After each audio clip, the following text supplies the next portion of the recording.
Shalom Bapak Ibu Saudara-saudariku yang terkasih dalam Kristus Yesus.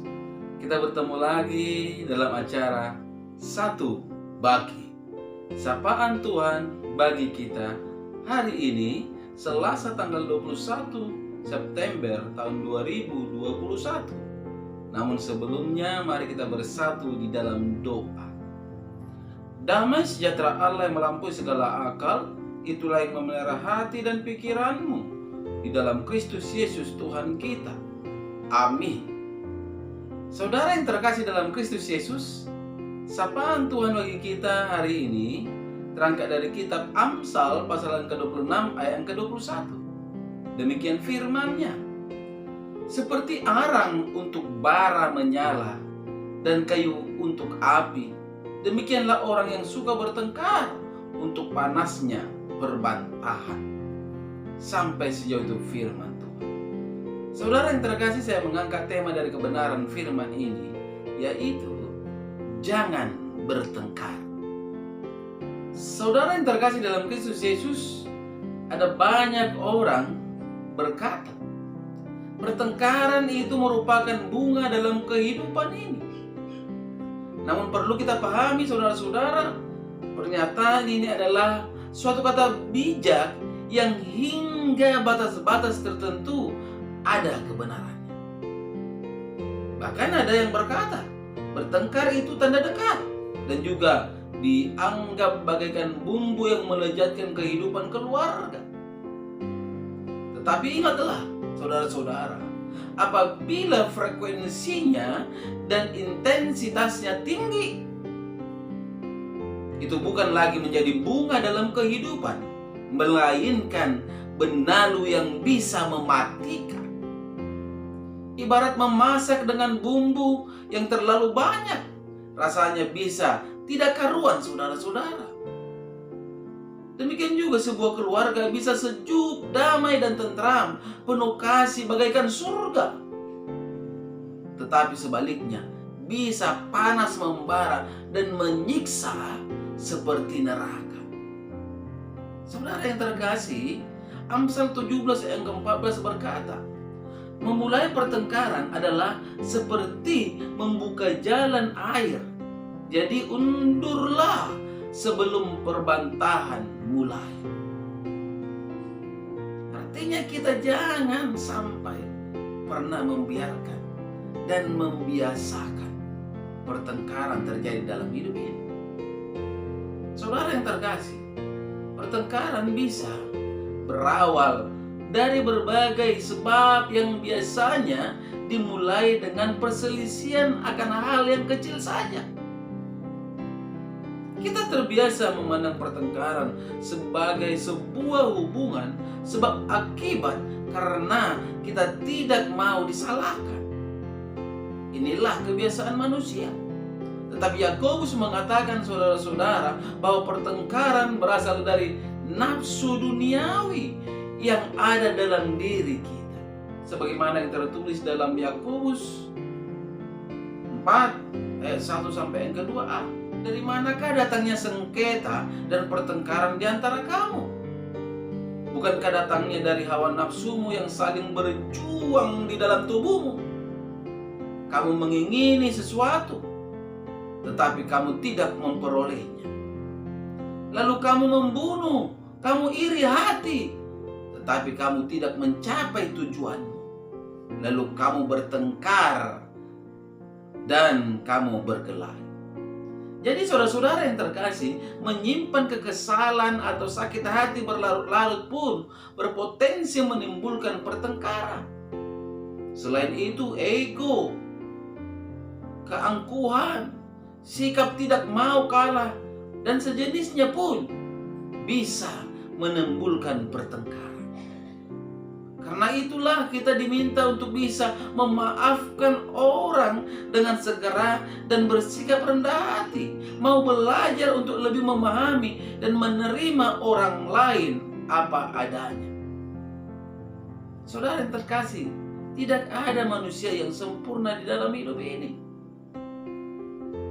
Jika kita terbiasa untuk lekas emosi, mudah naik pitam untuk hal-hal yang kecil sekalipun, Sekarang saatnya saudara-saudara untuk mulai belajar mengendalikannya. Kita harus bersikap tegas terhadap pertengkaran, bukan membiarkannya merusak hidup kita sendiri dan orang lain, sehingga pertengkaran menjadi kebiasaan dan bisa nantinya dikatakan itu adalah kebenaran. Kita harus cermat menjaga agar tanggul pertahanan emosi kita tetap kuat saudara-saudara, sehingga tidak bisa dijebol oleh kemarahan yang pada suatu saat tidak lagi bisa kita kendalikan. Firman Tuhan saudara-saudara juga mengatakan bahwa amarah manusia itu tidaklah pernah menyenangkan hati Tuhan. Yakobus 1 ayat ke-20 berkata, sebab amarah manusia tidak mengerjakan kebenaran di hadapan Allah. Firman Tuhan juga mengingatkan kita saudara-saudara dalam Roma 12 ayat ke-18 yang berkata, sedapat-dapatnya kalau hal itu bergantung padamu, hiduplah dalam perdamaian dengan semua orang. Artinya kita dikehendaki oleh Tuhan untuk hidup damai.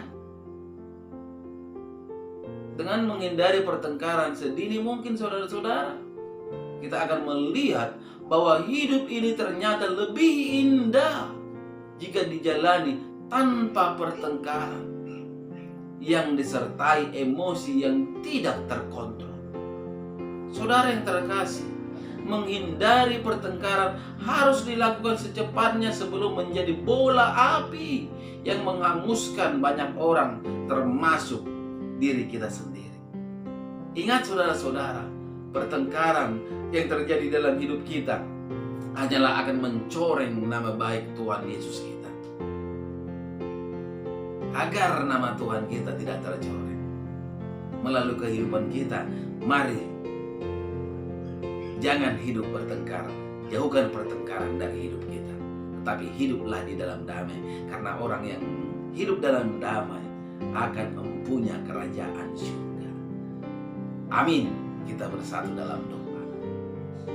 Terima kasih Bapa di surga untuk kebaikan dan kemurahan-Mu yang Kau berikan kepada hamba-Mu ini, sehingga hamba bisa ada sebagaimana ada pada saat ini. Ini bukan dikarenakan kehebatan dari hamba-Mu Tuhan, tetapi hanya dikarenakan kebaikan Tuhan semata. Tuhan Yesus yang baik, terlebih lagi kebenaran firman-Mu yang telah berkumandang ini merupakan anugerah Tuhan. Biarlah kebenaran dari firman-Mu yang mengajak dan menekankan untuk setiap para pendengar agar jauh dari pertengkaran, agar untuk tidak bertengkar. Bapa Surgawi, mari Engkau meteraikan kebenaran firman-Mu ini melekat di dalam kehidupan setiap pendengar, sehingga firman-Mu bisa bertumbuh dan berakar di dalam kehidupan setiap pribadi yang mendengarkan kebenaran firman-Mu. Bapa di surga, pada pagi hari ini hamba berdoa tetap untuk para pendengar dimanapun mereka berada. Berkati rumah tangga mereka, berkati usaha dan pekerjaan mereka. Setiap anak-anak yang Kau titipkan di tengah-tengah keluarga, berikan kesehatan, berikan hikmat dan bijaksana Bapa, sehingga mereka menjadi sukacita di tengah-tengah rumah tangga, di tengah-tengah pekerjaan, di tengah-tengah pendidikan, terlebih lagi di hadapan Tuhan. Tuhan Yesus yang baik, hamba berdoa untuk setiap yang sakit, hamba tidak bosan-bosannya Tuhan mengangkat doa ini, agar setiap orang yang tergeletak di rumah sakit maupun di rumah itu yang dikarenakan COVID-19 maupun sakit apapun, Bapa, hamba memohon mari Engkau jamah setiap tubuh yang sakit sehingga mereka beroleh kesembuhan, karena memang Engkau adalah Allahku yang sangat luar biasa, yang mampu mengatasi segala perkara. Engkau adalah Allahku yang maha penyembuh. Ketika Engkau bertindak, segala sesuatu pasti akan terjadi. Pada saat ini hamba berdoa Tuhan untuk istriku yang kukasihi dan kusayangi, yang tetap masih kurang sehat. Tuhan, Engkau berkati setiap yang dikonsumsi menjadi obat yang ampuh mengusir segala sakit penyakit. Oleh kuasa-Mu ia akan disembuhkan. Begitu juga dengan Amang Martin Tampu Bolon yang lagi dalam kondisi sakit Tuhan. Hamba memohon mari Engkau berkati setiap obat yang dikonsumsi, setiap usaha yang telah diperbuat oleh keluarga, mari Engkau berkati sehingga membawa kuasa kesembuhan terjadi dalam kehidupannya. Tidak terlepas hamba juga berdoa untuk saudara-saudariku Tuhan, dan juga setiap jemaat yang hamba layani dan yang dilayani oleh istriku yang adalah hambamu juga. Biarlah kuasa Tuhan nyata di dalam kehidupan mereka.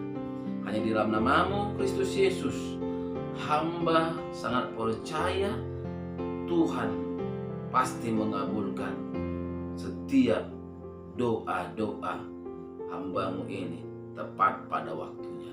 Dalam namamu Kristus Yesus, hamba berdoa dan mengucap syukur. Amin. Salam buat kita semua. Salam sehat.